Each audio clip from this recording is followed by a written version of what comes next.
ကဘယ်နှလုံးလဲဗျာ20လုံးပါခင်ဗျာ20လုံးဟုတ်ကဲ့ဘာမှမခေါ်တော့20လုံးဟုတ်ကဲ့အင်္ဂလိပ်လိုခေါ်တော့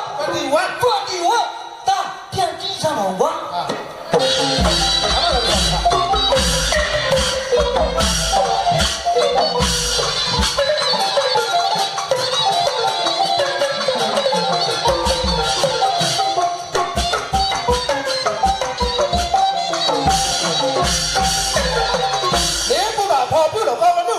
ကိုပိုက်တယ်ဗျာမင်းကိုယ်တော်ဖော်ပြုတ်ကောင်မလို့စောင်းတော်ကိုပိုက်အလောင်းတော်ချိန်တဲ့ပေါ့ပါဦးလီကိုခါရပလီဆိုတကားမမြောင်ဆုံးသူကိုနှစ်ကိုကြားရလက်ပြန်စား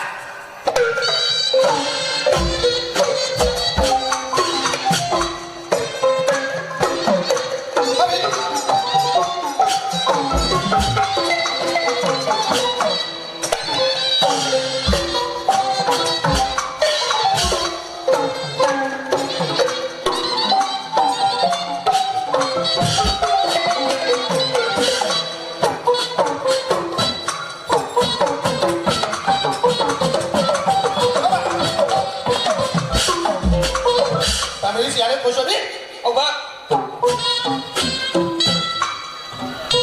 ပေးရတာ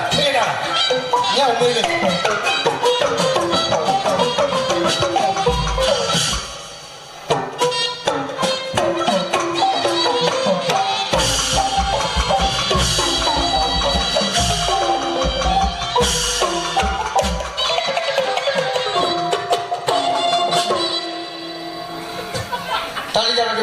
ဟုတ်ကဲ့နော်ဝိုင်းတွေကစိုးသူဖို့လေဟုတ်ကဲ့ဒီလုံးတီးဖို့အစမ်းလေးတွေကနားတော့တဆင်ရတာဖြစ်